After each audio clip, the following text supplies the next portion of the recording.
प्रभु का धन्यवाद। प्रभु ने हमको ऐसे एक अच्छा मौका तो दिया है, शरीर में अच्छा बल को दिया है, सीखने के लिए अच्छा मार्गों को खोल कर दिया है। प्रभु का धन्यवाद करेंगे।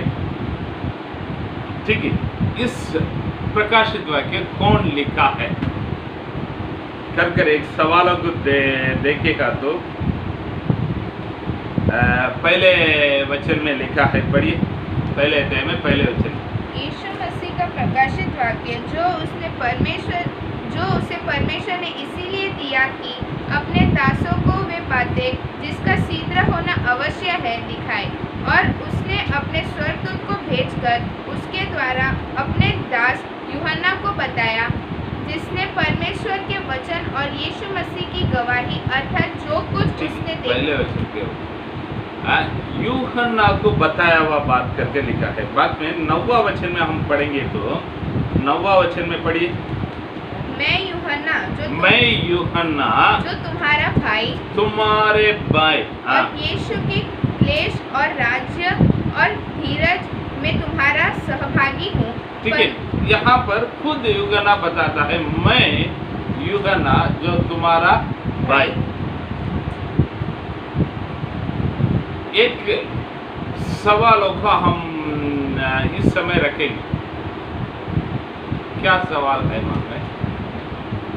क्यों प्रभु यूहन्ना को चूज किया है? इस प्रकाशित वाक्य को लिखने के लिए यूहन्ना को प्रभु क्यों चुना है? प्रभु का 12 चेला है, उसमें से तो एक चेला था वो भटक गया था। ठीक है, 11 है। उसके बाद पौलुस एक आया है। पौलुस के द्वारा 13 पुस्तक को लिखा हुआ पवित्र आत्मा क्यों इस यूहन्ना को इस बातों को लिखने के लिए, आने वाला बातों को, नहीं तो प्रभु जी से राज करने वाला है, प्रभु का महिमा को दर्शाने के लिए क्यों यूहन्ना को चुना है कर एक सवाल को डालेगा, तो हम बाइबल में कुछ बातों को सीखते हैं। ठीक है, मैंने क्या जो बातों को सीखा है मैं आप लोग के बीच में रखता हूँ। यूहन्ना इस बाइबल में कैसे एंट्री होता है, थोड़ा आइए मार्कुस का पुस्तक में सुसमाचार का पुस्तक में, मार्कुस ने रचाया हुआ सुसमाचार का पुस्तक में 3 अध्याय में आइए।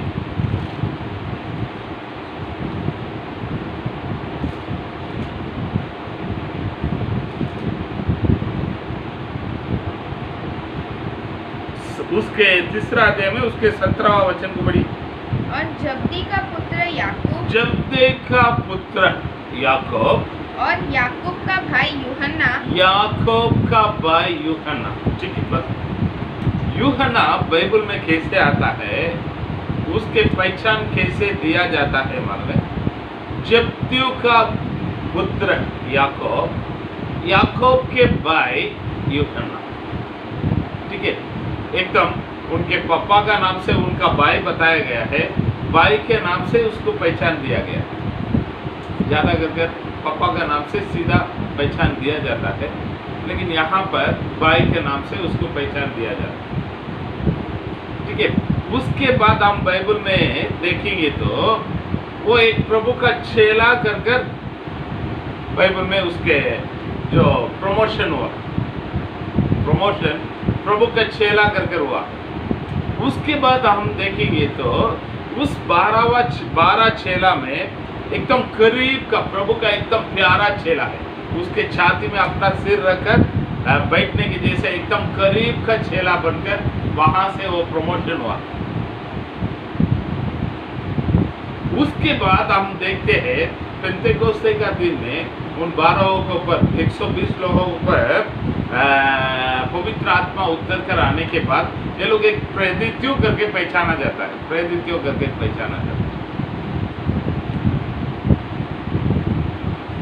तो उससे भी एक कदम आगे बढ़कर यूहन्ना ये प्रकाशित वाक्य में उसको हमारा बाइबल में क्या नाम दिया है मालूम? तमिल बाइबल में स्वर्गीयवासी, क्योंकि स्वर्ग अब तक किसी के लिए भी खोला नहीं गया है। यीशु मसीह क्या बोलकर जाता है, मैं पिता के घर पे जाता हूँ, वहाँ पर बहुत सारे रहने के स्थान है, वो जाकर जगह तैयार कर कर मैं वापस आकर तुमको लेकर जाऊंगा। स्वर्ग अभी तक खोला नहीं, तो उसके पहले आत्मा में पवित्र आत्मा उसको स्वर्ग में ले जाता है।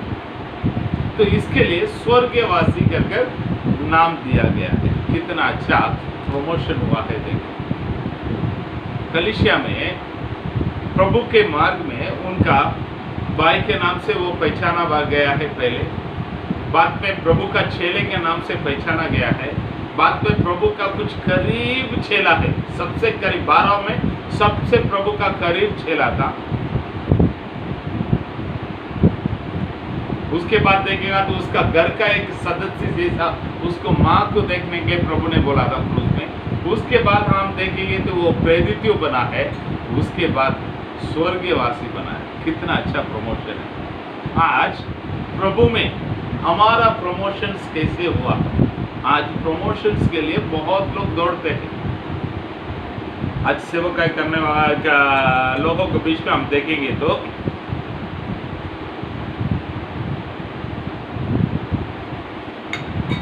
पहले पास्टर सेवक, इस बातों से पास्टर ये पास्टर करके लोग हमें बुलाएगा तो अच्छा रहेगा करके उस शब्दों के लिए लोग दौड़ता है। उसके बाद रेवरेंड, उसके बाद डॉक्टर, उसके बाद प्रेरित्यो, नहीं तो बिशप करके लोग इसके लिए हजारों लाखों रुपया खर्चा कर आज घूमते हैं। डॉक्टर करके आपको प्रमोशन मिलना चाहिए तो रेवरेंड करके मिलना चाहिए तो 3000 रुपया खर्चा करेगा तो मिल जाएगा।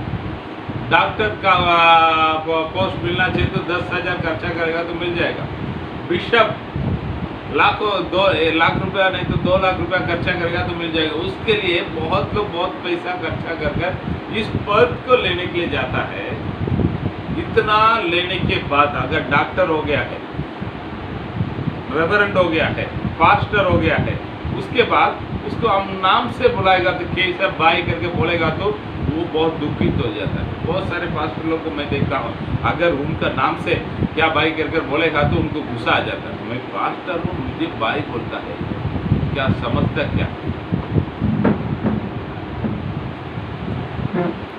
तो लोग आजकल उस पद के लिए जाता है। उसके बीच में इस यूहन्ना ने क्या बताता है? 9वां वचन में पढ़ी, 9वां वचन में पढ़ी, बहुत अद्भुत बात। मैं यूहन्ना जो तुम्हारा भाई, जो तुम्हारे भाई, और ये मैं यूहन्ना, अभी स्वर्गवासी यूहन्ना करके बोला है, मैं तुम्हारा प्रेरित हूँ, नहीं तो मैं तुम्हारा वो है, मैं तुम्हारा ये है करके बोला नहीं। यूहन्ना अपने आप को कितना नम्र दिखाता है करें। और एक बात भी हम देख सकता है, मत्ती में हम देखते हैं यूहन्ना का और याकूब का माँ आकर प्रभु से एक विनती करती है। क्या विनती करती है? प्रभु आप जब अपने स्वर्ग में जाएंगे, आपके स्वर्ग राज्य में, मेरा एक बेटा आपके दाहिने और बाएं और एक बेटा दाहिने और रहना चाहिए, उसके लिए विनती करना चाहिए। मरकुस में हम वही बातों को देखता है, ये लोग खुद जाकर प्रभु से बात करता है। प्रभु आप जब आपके राज में जाएंगे, राज करने के समय एक हम लोग में से एक दाहिने और रहना चाहिए, एक बाएं और रहना चाहिए। प्रभु इसको मना किया है क्या करके देखेगा तो अच्छी तरह से बाइबल में पढ़कर देखेगा तो वहां पर क्या बातों को देखते हैं मालूम है? प्रभु ने क्या बोलता है? ये मेरा हाथ में नहीं, फिर भी मैं जो कटोरों से पीता हूँ, मैं जिस इसमें से स्नान करता हूँ, वैसा तुम्हारे से होगा क्या कर बोला। तो ये लोग तो बोला क्या? हाँ हमारे से होगा। तो प्रभु ने जो उनके लिए रखा हुआ चैलेंज को उन्होंने पूरा किया, फिर भी क्या बोलता है? ये मेरा हाथ में नहीं, मेरा पिता जिसको रखना चाहता है उसको रखेगा। तो बाइबल में हम ये क्या बातों को देखते हैं? पिता अपने पुत्र यीशु मसीह को हर बातों में आदर करता है, उनके हर इच्छा को पूरी करता है, शायद ये भी पूरी हो सकता है। हो सकता है, लेकिन पक्का मैं नहीं बोल रहा हूँ, हो सकता है, नहीं भी हो सकता है। ठीक है, आप लोग पूछेंगे वो प्रभु के कटोरा में पिया था क्या, प्रभु के जैसे स्नान किया था करके बोलेंगे तो कटोरा क्या बातों को दर्शाता है करके देखेंगे तो प्रभु यीशु मसीह गेत्सेमनी में जाकर प्रार्थना करता है। कैसे प्रार्थना करता है, इस कटोरा मेरे से दूर हो सकता तो तभी मेरे इच्छे के अनुसार नहीं, आपका इच्छे के अनुसार होना। तो कटोरा बोलेगा तो मृत्यु को दर्शाता है, तो मेरे जैसे मर सकता है क्या।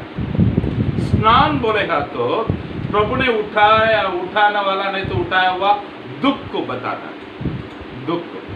तो हम देखते हैं याकूब को हेरोदेस ने उसके गला काटकर मार डाला था। प्रेरितों में हम पढ़ते हैं इस बात को। तो ये यूहन्ना को कैसे मारा गया है करके बोलेगा तो रोम का कैसर डोमिनिशियन, बहुत कठोर एक कैसर था। उन्होंने उसको क्या किया था मालूम है, पहले एक बड़ा ड्रम में इसको पहले कड़ा कर दिया, इसको ऊपर चूना डाल दिया गया, उसके ऊपर पानी डाला, ये पूरा कमर के नीचे सब जल जाने क्या करते थे, उसको कुछ नहीं हुआ। उसके बाद जो लोखंड के तेल का बर्तन के अंदर जो उबालने वाला तेल के अंदर उसको डुबा कर निकाला था, फिर भी ये मरा नहीं कर गया, बदबूस करके टापू में इसको उठाकर फेंक दिया। उस टापू 10 मील चौड़ा है, 5 मील नहीं 10 मील लंबाई, 5 मील चौड़ाई, इतना एक छोटा टापू था, उसमें डाल दिया है। वहां पर उन्होंने दुख के कारण बिना खाना से, भूख से मरा है कर इतिहास बता। प्रभु के जैसे स्नान में इन लोग भागी है। तो पहले से इनको एक इच्छा था, मैं प्रभु में आगे रहना चाहिए। क्या है, मैं प्रभु में आगे रहना चाहिए। बहुत लोग इस इच्छा को हमारे मन में नहीं रखता है। भजन संहिता 20:4 क्या बताता है, मैं तेरे मन की इच्छा को पूरी करूंगा, तेरे सारे युक्ति को सफलता करूंगा। इच्छा रखना चाहिए, प्रभु में हम आगे बढ़ना चाहिए। मैं इतना बड़ा कलीसिया को चलाऊंगा, मैं इतने जगह पर सेवकाई करूंगा, इतने लोगों को मैं प्रभु में लेके आऊंगा, एक इच्छा रखना चाहिए। क्या मैं प्रभु के लिए ये करूंगा। शायद अब तक आप इच्छा नहीं रखता, तो आगे से आप लोग इन बातों के ऊपर थोड़ा ध्यान दे दीजिएगा। हम प्रभु में आगे बढ़ना चाहिए। Hallelujah, hallelujah. हम प्रभु में आगे बढ़ना चाहिए। तो इन लोग इच्छा रखा, तो इस इच्छा को प्रभु ने देखा, यूहन्ना को इस प्रकाशित वाक्य को लिखने का एक मौका दिया।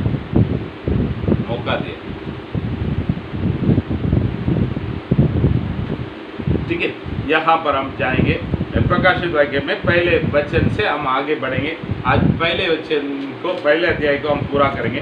पढ़िए पहले अध्याय में पहले वचन। यीशु मसीह का प्रकाशित वाक्य जो उसे परमेश्वर ने इसीलिए दिया कि अपने दासों को वे बातें जिसका शीघ्र होना अवश्य है दिखाए। शीघ्र होना अवश्य है। ठीक, वापस मैं बताता हूँ, शीघ्र होना अवश्य है। ये प्रकाशित वाक्य कभी लिखा गया है करके मैं कल बताया था।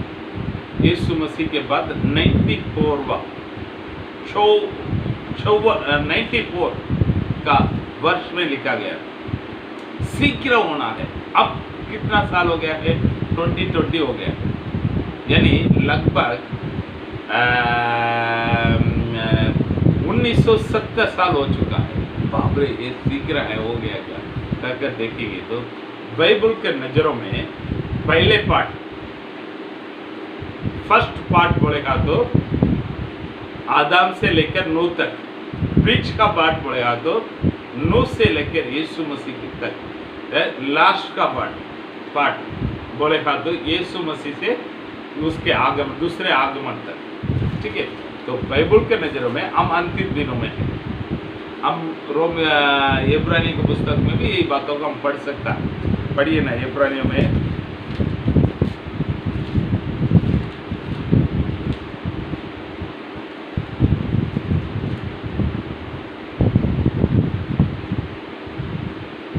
दूसरा वचन को लिखिए, पहले अध्याय में दूसरा वचन।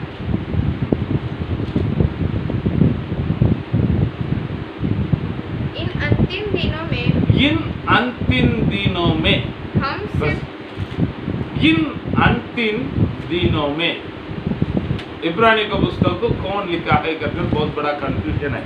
बहुत लोग क्या बोलता है पौलुस लिखा है करकर, कुछ लोग बोलता है बरनबा लिखा है करकर, कुछ लोग बोलता है दूसरा कोई लिखता है करके। ठीक है, जो भी है एक प्रभु का दास लिखा है। ठीक है, जो भी है एक प्रभु का दास ने लिखा है। इन अंतिम दिनों में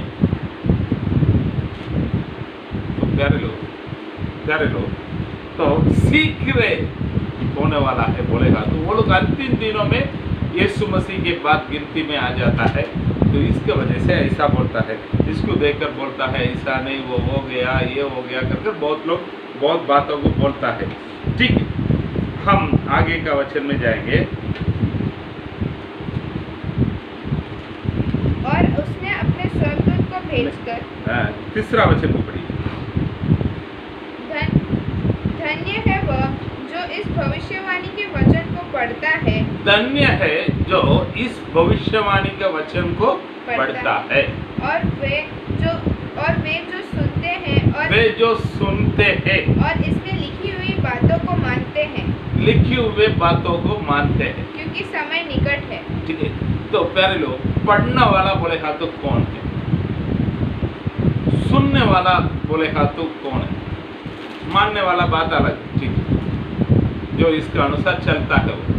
तो पिछले दिनों में सिनोगोस करके प्रार्थनालय थे, वहां पर कुछ लोग पढ़ने के लिए करके नियुक्त किया जाता है। उन लोग पढ़ सकता है हमेशा। हम देखते हैं यीशु मसीह बपतिस्मा लेकर आने के बाद नासरेत में आया था, उनके रीति के अनुसार उन्होंने पढ़ने के लिए खड़ा हो गया है। उसके बाद यशायाह नबी का भविष्यवाणी का पुस्तक दिया गया। तो उनके रीति के अनुसार, मतलब नासरेत में रहने वाला सिनोगोस में प्रार्थना भवन में यीशु मसीह पढ़ने का काम करता है। तो पढ़ने वाला है, तो वो पढ़ेगा तो बाकी सब लोग बैठ कर सुनते हैं, वो लोग सुनने वाला है। और इसका अनुसार चलने वाला, जो इस वचनों का अनुसार चलते हैं, उन लोग सब धन्य है। तो पढ़ने वाला भी धन्य है, सुनने वाला भी धन्य है, उसका अनुसार चलने वाला भी धन्य है। बाइबल में ये जो पुस्तक में केवल इस वचन है, बाकी सब जगह पर क्या लिखा है, इसका अनुसार जो चलता है वो धन्य है अगर हम देखते हैं। लेकिन यहाँ पर साफ साफ बताने वाला बात क्या है, इस बातों को जो जो सुनते हैं वो लोग भी धन्य लोग है करते। ठीक है, चौथा वचन को पढ़िए। 4 यूहन्ना की ओर से आसिया की 7 कलीसियाओं के नाम, उसकी ओर से जो है और जो था और जो आने वाला है, और उन 7 आत्माओं की ओर से जो उसके सिंहासन के सामने हैं। ठीक है, और वापस मैं बताता हूँ, यूहन्ना के ओर से किसको लिया जाता है, किसको बोला जाता है? थोड़ा वो सोच के देखिए, वापस वो वचनों को पढ़ो। यूहन्ना की ओर से आसिया की 7 कलीसियाओं के नाम, उसकी ओर से जो है और जो था और जो आने वाला है, और उन 7 आत्माओं की ओर से जो सिंहासन के सामने है। ठीक है, तो ये किसके लिए लिखा गया है? एक सवाल ऊपर रखें, किसके लिए लिखा गया है? ये तो आसिया में रहने वाला 7 कलीसिया को के लिए लिखा है। वो मेरे लिए है क्या?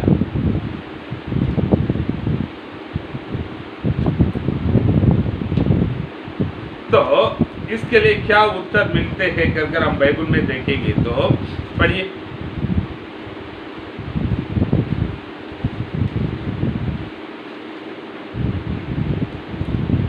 7वां अध्याय में 7वां वचन को पढ़िए। जिनके कान हो वह सुन ले कि जिनके कान हो, हर एक इंडिविजुअल व्यक्ति के बारे में बोलता है, जिनके कान हो वो सुन ले। हाँ, कि आत्मा कलीसियाओं से क्या कहता है। आत्मा कलीसिया से,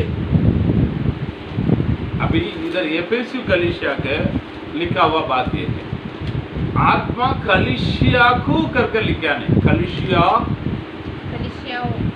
वो मतलब इसमें प्लूरल को क्या बोलता है हिंदी में, सिंगुलर नहीं, एक व्यक्ति के लिए नहीं, बहुत लोगों के, बहुत। तो प्यारे लोग, एक कलीसिया के लिए नहीं, सब कलीसिया के लिए, यानी कलीसिया का केवल नहीं, कलीसिया में रहने वाला प्रत्येक व्यक्ति के लिए भी ये वचन है। तो आसिया में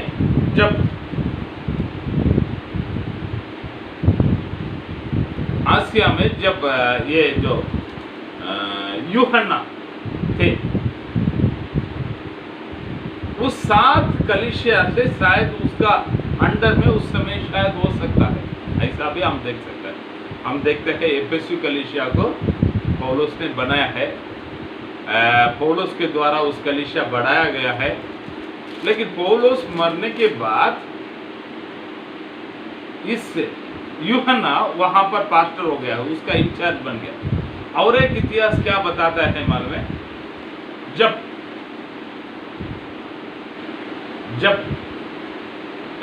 समरिया में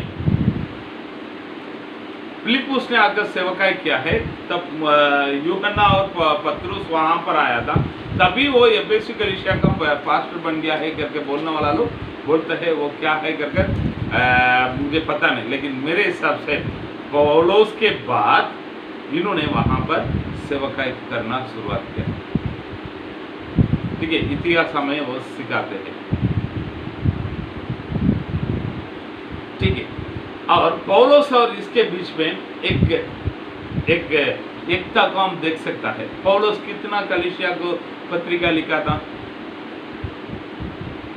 रोमियो को कलीसिया को पत्रिका लिखा था, कोरिन्थियों को कलीसिया को पत्रिका लिखा था, गलातिया को कलीसिया को पत्रिका लिखा था, एफेसियों का कलीसिया को पत्रिका लिखा था, फिलिपियों का कलीसिया को पत्रिका लिखा था, कुलिसियों का कलीसिया को पत्रिका लिखा था, और थिस्सलुनीके का कलीसिया को पत्रिका लिखा था। यानी 7 कलीसिया के लिए उन्होंने पत्रिका लिखकर भेजा था।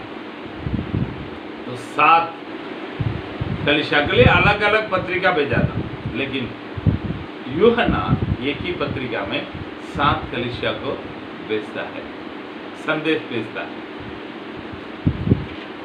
ठीक है, तो उस समय आशिया माइनर करके बोलते हैं, नहीं तो अभी का समय में तुर्की करके हम देख सकते हैं। तुर्की के बारे में आप लोग सुना रहेगा, एक फेमस फुटबॉल टीम है आशिया माइनर, नहीं तो तुर्की में अभी ये जो बताने वाला जगह पे अभी भी वहां पर है, मतलब कलीसिया नहीं, वो जगह अभी भी टूटा फूटा पड़ा है।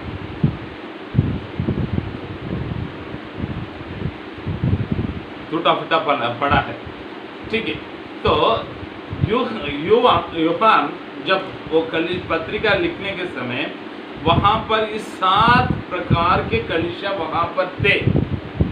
मैं वापस बताता हूँ, यूहन्ना जब इधर पत्रिका लिखने के समय वहां पर ये 7 नाम का गांव में 7 कलीसिया वहां पर थे। ठीक है, तो उस कलीसिया के लिए लिखा है कर हम ले नहीं सकता। ये संसार में रहने वाला हर एक कलीसिया के लिए लिखा गया है। हर समय में, हर कालों में ऐसे 7 तरीका का कलीसिया इस दुनिया में है। वापस मैं बताता हूँ। पहली बात, यूहन्ना इस पत्रिका को लिखने के समय पतमुस टापू से लिखने के समय वहां पर वो कलीसिया था, एफेसु कलीसिया था, सिमरना कलीसिया था, बेरगमो कलीसिया था, सरदे कलीसिया था, सब ये सब कलीसिया वहां पर थे।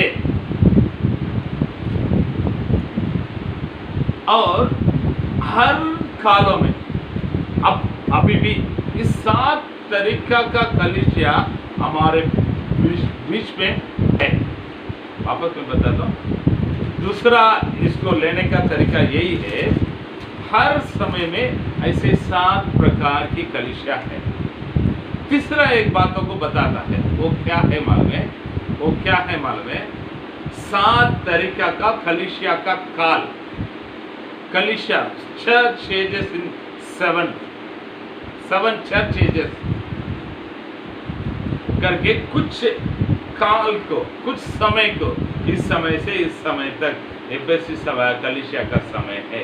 इस समय से अभी लोग क्या सब बोलता है, लवोदिकिया का कलीसिया का समय में हम अभी है।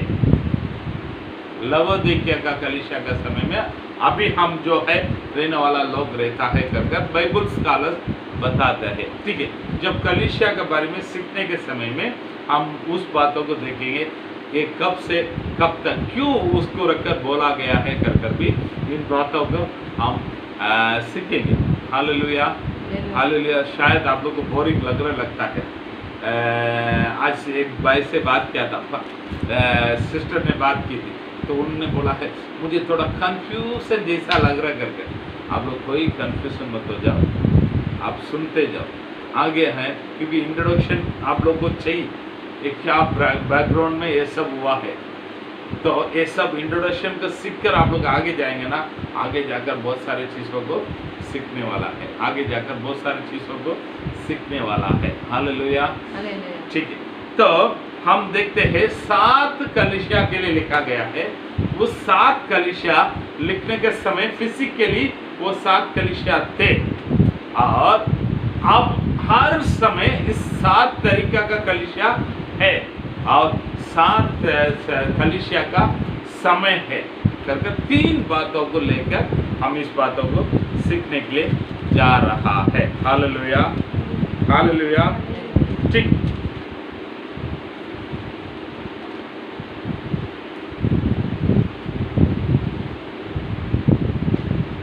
सातवां वचन से पढ़िए, 7वां वचन से।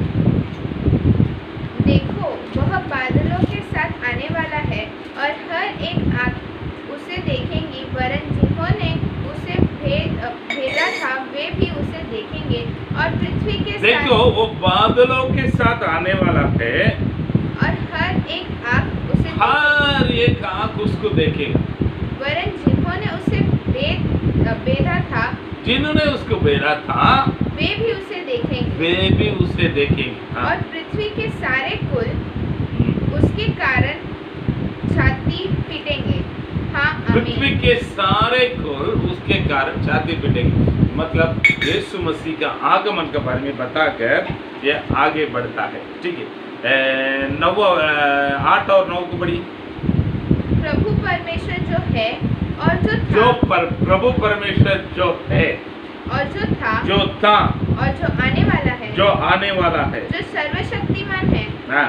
वह यह कहता है, मैं ही अल्फा और ओमेगा हूँ। मैं ही ओमेगा है। अल्फा ओमेगा पड़ेगा तो यूनानी भाषा में, ग्रीक सब भाषा में अल्फा पहले लेटर है, लास्ट लेटर ओमेगा है।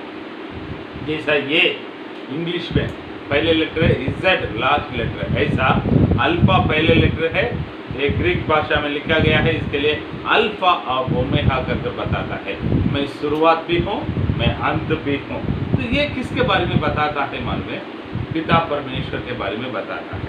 ठीक है, पिता परमेश्वर क्या बोलता है? मैं जो था, जो है और जो आने वाला है। आगे, जो सर्वशक्तिमान है, एल शडाई करके किसको उन्होंने अपने आप को प्रकट किया है? अब्राहम, उत्पत्ति में। तो वो परमेश्वर बताता है। ठीक है, और यही बातों को हम 11 वचन में भी देख सकता है। जो कुछ तू देखता है उसे पुस्तक में लिखकर सातों कलीसियाओं के पास भेज दे, अर्थात इफिसुस और स्मुर्ना और परगमु और तुअतीरा और सरदीस और फिलाडेल्फिया और लवोदिकिया को। तब मैंने उसे जो मुझसे बोल रहा था देखने के लिए अपना मुंह फेरा। 10 से पढ़ो, 10 से। मैं प्रभु के दिन आत्मा में आ गया और अपने पीछे तुरही का सा बड़ा शब्द यह कहते सुना, जो कुछ तू देखता है उसे पुस्तक में लिखकर सातों कलीसियाओं के पास भेज दे, अर्थात इफिसुस और स्मुर्ना और परगमु और तुअतीरा और सरदीस और ठीक है, इसमें जो ये कौन बोला है करके बोलेगा तो प्रभु यीशु मसीह, प्रभु यीशु मसीह बोलता है। और 9वां वचन को भी पढ़कर आगे बढ़ेंगे ना। मैं यूहन्ना जो तुम्हारा भाई और यीशु के क्लेश और राज्य और धीरज में, मैं यूहन्ना जो तुम्हारा भाई यीशु का क्लेश और राज्य और धीरज में, और राज्य और धीरज में तुम्हारा सहभागी हूँ, तुम्हारा सौभाग्य हूँ। परमेश्वर के वचन और यीशु की गवाही के कारण, परमेश्वर का वचन और यीशु के गवाही के कारण पतमुस नामक टापू में था। पतमुस नामक टापू में था। वापस ये वचन को पढ़ो। हाँ, 9।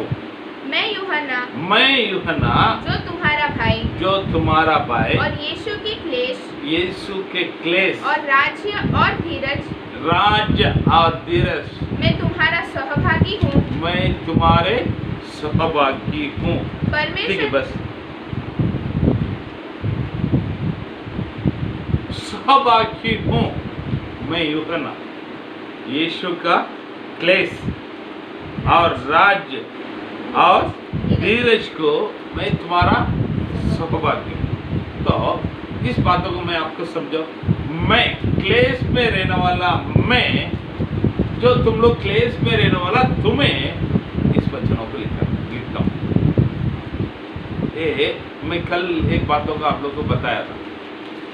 यूहन्ना को परमेश्वर ने किस रीति में रहने के समय उसको लेके जाकर ये वचनों को दिखाया, लिखने के लिए बोला है, उनको तसल्ली देने के लिए ये बातों को कहा है कर मैंने बोला। कितने लोग याद रखा है भूल गया पता है। तो प्रभु मैं इतना दुख उठाता हूँ कर बहुत दुखित रहने के समय प्रभु बोलता है रुक, मेरा एक समय आने वाला है, जब तक थोड़ा धीरज बनो, मैं देखता हूँ मैं क्या क्या इन लोग के जीवन में करने वाला हूँ, थोड़ा देख कर आगे लेके आकर दिखा। उन लोग को मैं दौड़ा कर मारूंगा, उनका कहना हुई। तो वैसे तसल्ली देता है। अब यूहन्ना बोलता है मैं यूहन्ना जो तुम्हारा भाई, यीशु के कारण आने वाला क्लेश और उनके राज करने के समय, राज करने के समय में राज करने वाला, और उनके धीरज में तुम्हारा सहभाग्य। तुम लोग भी अभी क्लेश उठाता है, टेंशन मत हो जाओ, थोड़ा धीरज रखो, यीशु के साथ हम राज करने वाला है। हम सब मिलकर प्रभु के साथ राज करने वाला। अरे लोग थोड़ा सोच कर देखिए। ठीक है, आगे हम ये वचन में जाएंगे। पढ़िए 12 वचन से। तब मैंने उसे जो मुझसे बोल रहा था देखने के लिए अपना मुंह फेरा, और पीछे घूमकर मैंने सोने की 7 दीवटें देखी, और उन दीवटों के बीच में मनुष्य के पुत्र सरदृश एक पुरुष को देखा, जो पांव तक का वस्त्र पहने और छाती पर सोने का पटुका बांधे हुए था। उसके सिर और बाल श्वेत ऊन वरण पाले के समान।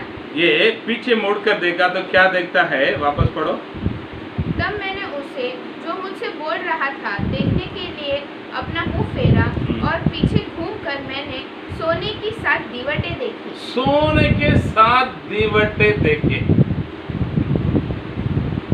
इस सोने का दीवट बोलेगा तो क्या है कर हम 19 और 20 पे पढ़ेंगे तो देखता है वो कलीसिया। सोने का दीवट बोलेगा तो कलीसिया है। हाँ, आगे। और उन दीवटों के बीच में मनुष्य का पुत्र सदृश एक पुरुष को देखा। हाँ, उनके जैसे में एक पुरुष को देखा है, जो पांव पाँव तक का वस्त्र, पाँव तक का वस्त्र बोलेगा तो कौन सा वस्त्र रहेगा? आप लोग देखा है? ठीक है, आप लोग सब समझने के जैसा बोलो। हमारा बहन लोग घर पे पहनते हैं ना नाइटी, पाँव तक का वस्त्र, ऐसा वस्त्र पहनकर, नाइटी पहनकर करके मैं नहीं बोल रहा हूँ, उसके जैसा एक वस्त्र पहनकर। हाँ, और छाती पर सोने का पटुका बांधे हुए था। छाती पर सोने का पटुका। हाँ, उसके सिर और बाल श्वेत ऊन वरण पाले के समान उज्जवल थे और उसकी आंखें आग की ज्वाला के समान थी। उसके आंखें आग की ज्वाला के समान, उसके आंखें आग की ज्वाला के समान है। इब्रानी के पुस्तक में 12वां अध्याय में लास्ट वचन पढ़ते हैं, पढ़िए मत, आप लोग लिख कर रख दीजिएगा। हमारा परमेश्वर भस्म करने वाला आग है, आग के जलने वाला आग का जैसा है। हाँ, आगे। उसके पाँव उत्तम पीतल के समान थे। उसके पाँव उत्तम पीतल का समान है, जो मानो भट्टी में तपाए गए हों। और उसका शब्द बहुत जल के शब्द के समान था। उसके शब्द बहुत जल के शब्द के समान था। वह अपने दाहिने हाथ में 7 तार। ये किसको देखता है करके देखेगा तो साफ साफ ये बात सही है, वो प्रभु यीशु मसीह को देखता है, यीशु मसीह को देखते हैं। ठीक है, यहाँ पर से हम एक सीखने वाली बात क्या है मालूम है? यीशु मसीह को एकदम करीब में देखा हुआ व्यक्ति ये यूहन्ना, 3.5 साल प्रभु जिधर गया है उधर ये यूहन्ना भी गया। यीशु मसीह जी उठने के बाद 7 बार अपने चेले लोग को दर्शन में दिखाया गया, बातें किया है, तो उस 7 बार इस यूहन्ना भी था। यानी यूहन्ना एकदम करीब रिश्ता है, अच्छी तरह से प्रभु का चेहरा में किधर क्या है उसको, ये सब उनको मालूम है। ठीक है, तो यीशु मसीह पहले जैसा था, उसका हाथ में है ना ये गाँव था। कौन सा गाँव था? किला टोका गया तो वो गाँव था ना, वो गाँव को भी मैंने देखा है, ऐसा था वैसा था, वो सफ़ेद था, वो काला था, ऐसा था वैसा था। ये सब चीज़ों की एक भी चीज़ों के यहाँ पर लिखा है। प्रभु का महिमा के यहाँ पर लिखता है, प्रभु का महिमा के यहाँ पर लिखते हैं। आजकल बहुत लोग बहुत सारी बातों को बोलता है, कभी कभी मुझे बातों को सुनकर ऐसा अजीब ही लगता है।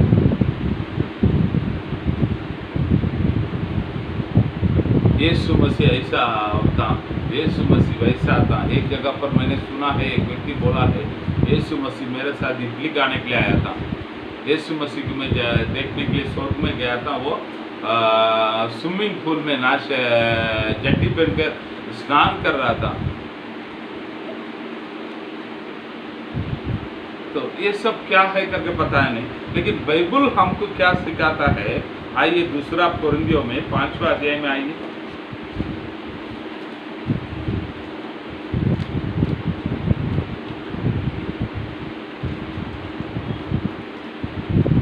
सोलह वचन को पढ़िए।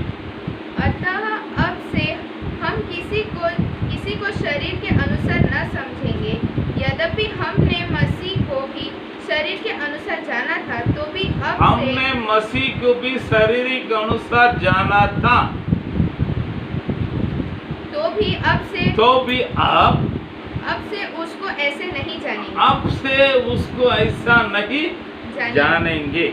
इसीलिए यदि कोई मसीह में है तो वह नई सृष्टि है। 15 पूरी।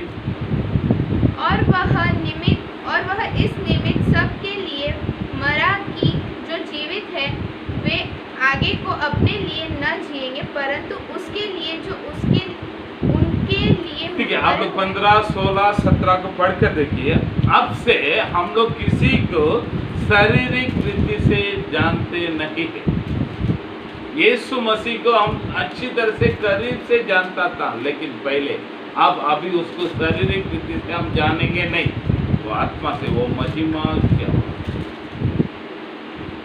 महिमा से भरा हुआ परमेश्वर, उसका सिर ऐसा है, उसका पाँव उनके बताने का कैसा है। कुछ लोग बोलता है मैं प्रार्थना किया तो यीशु मसीह मेरे बाजू में बैठकर बहुत रोते रहता था। भिखारी तो नहीं। मेरा स्कूल में रहने के समय एनसीसी करके एक प्रोग्राम था, मतलब सबरे हफ्ते में 3 दिन जाने का है। सबरे मार्च पास्ट सिखाता है, शूट करने के सिखाता है, मिलिट्री से लोग आकर हम लोग को सिखा देते हैं। हाँ, सब जगह पर एक है एनसीसी। तो वहाँ पर उन लोग जाने के समय एनसीसी में उन लोग का ये है क्या कपड़ा है, बेल्ट है, बूट है, टोपी है। उन लोग का कहना क्या है मालूम है, जब एनसीसी टोपी पहन दिया है तो रोने का नहीं।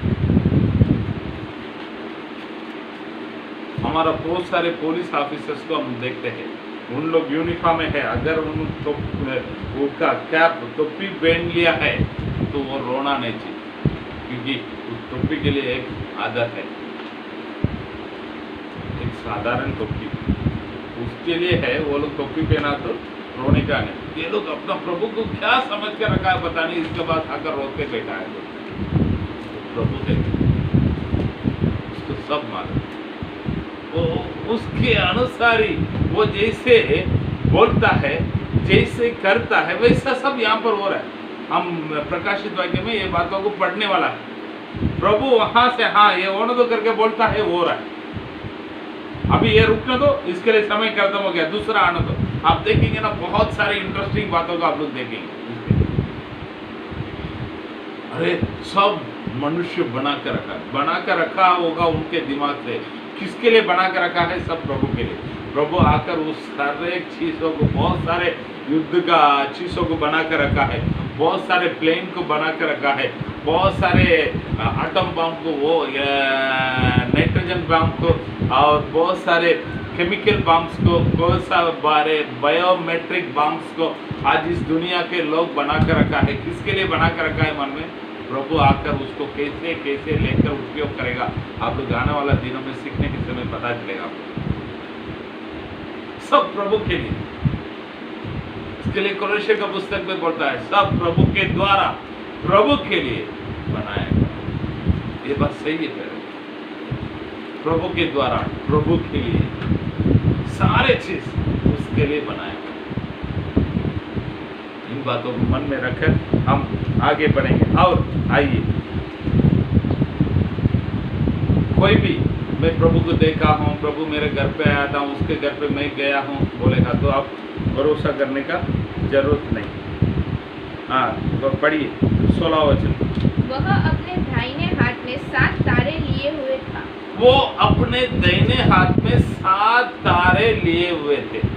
तो तारे बोलेगा तो कौन है? आप पढ़िए 20 वचन पढ़िए। अर्थात उन 7 तारों का भेद जिन्हें तूने मेरे दाहिने हाथ में देखा था, और उन 7 सोने की दीवटों का भेद, वे 7 तारे 7 कलीसियाओं के दूत हैं। 7 तारे 7 कलीसिया के दूत है। मैं वापस बताता हूँ, 7 तारे 7 कलीसिया का दूत है। कलीसिया का दूत बोलेगा तो कौन है मालूम है? उस कलीसिया को चलाने वाला पास्टर, नहीं तो उस कलीसिया को चलाने वाला सेवक। कलीसिया बड़ा है क्या छोटा है वो बात नहीं, कलीसिया प्रभु में है क्या नहीं है वो बात नहीं, कलीसिया अच्छे है क्या बुरे है वो बात नहीं, कलीसिया जीवित कलीसिया है क्या मरा हुआ कलीसिया वो बात नहीं, कलीसिया का उपदेश कैसा है क्या नहीं वो बात नहीं। कलीसिया बोले हाथ किसका है? प्रभु अपने लहू को देकर खरीदा गया हुआ चीज। कोई इमारत कलीसिया नहीं, उद्धार पाया हुआ लोगों का संकति कलीसिया है, वो प्रभु के लहू के द्वारा खरीदा गया हुआ।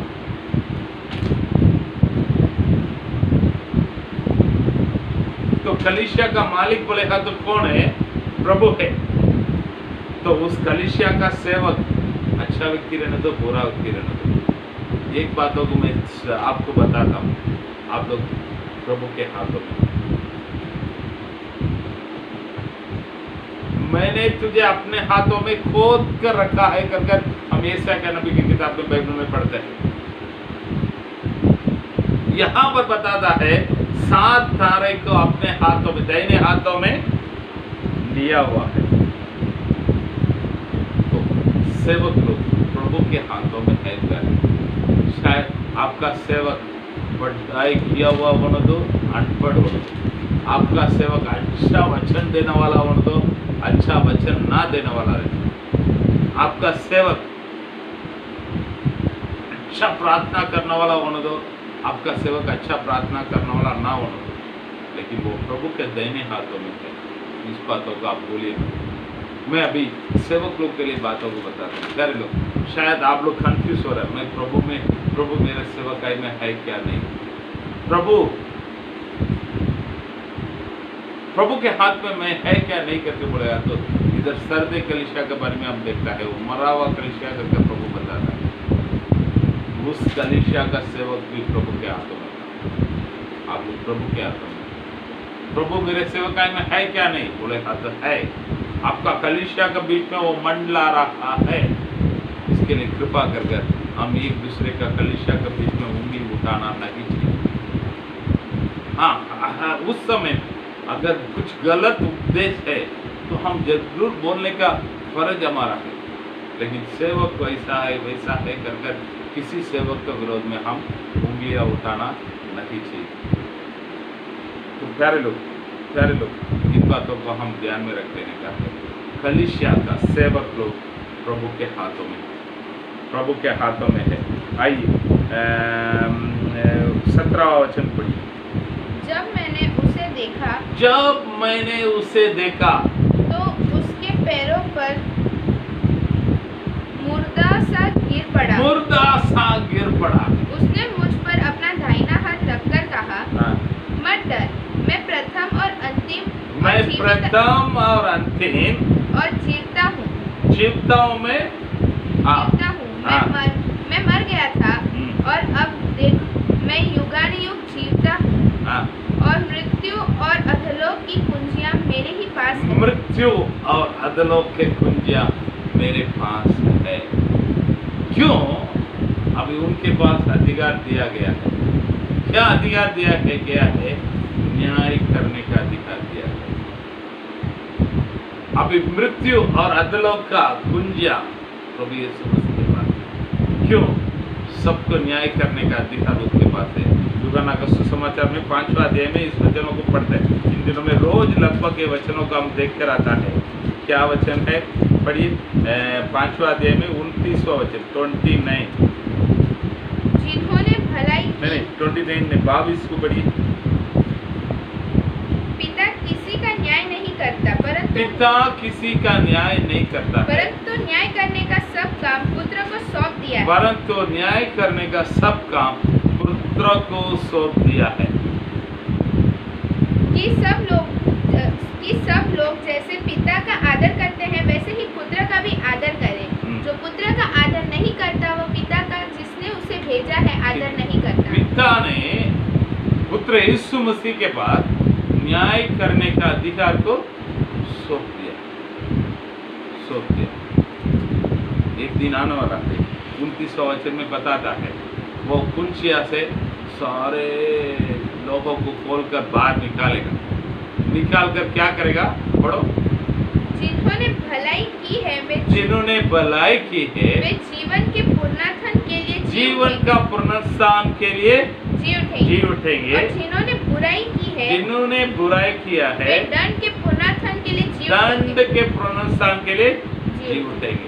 तो इसलिए हम बाइबल में पढ़ते हैं जीवन का पुनरुत्थान के लिए लोग कैसा जी उठेंगे करके पहले थिस्सलुनीके में 4वां अध्याय में 13वां वचन से एकदम अच्छी तरह से बताया जाता है। प्रधान याजक ने नरसिंगा फूकेगा, जो मसीह में मरा हुआ लोग पहले जी उठेंगे। अब जो बाकी जो हम जिंदा था जो मसीह में बदल जाएंगे, हम बादलों पर उठा लिया जाएगा। क्यों? जीवन के लिए प्रभु के हाथों से प्रतिफल को पा लेने के लिए। और यहाँ पर प्रकाशित वाक्य में 20 अध्याय में हम 11 वचन से पढ़ता है, उस कुंजिया सो बादलों पर रहने वाला सारे मरा हुआ में से छोटे से लेकर बड़े तक सब लोग जिलाया गया, प्रभु के सामने खड़ा किया जाएंगे। समुद्र ने अपने पास जो था उसको दे देगा, और मृत्यु और पाताल जो अपने पास था उनको यहाँ पर आकर दे देगा। वो लोग अपने अपने कर्म के अनुसार न्याय किया जाएगा, उनके कर्म के अनुसार उस दिन न्याय किया जाएगा। तो प्रभु यीशु मसीह बोलता है, मृत्यु और अधलोक का कुंजिया मेरे पास दिया गया है। ठीक है प्यारे लोग, कल से हम इस कलीसिया में क्या क्या बातों को बोला गया है कर हम सीखने वाला है। कल से कलीसिया में क्या क्या बातों को प्रभु ने बोला है कर 7 कलीसिया के बारे में सीखेंगे। बाद में हम 4था अध्याय से आगे बढ़ेंगे। रोज बराबर इस समय में आप लोग आ जाइए, प्रभु आपका आशीष करेगा। सबको जय मसीह।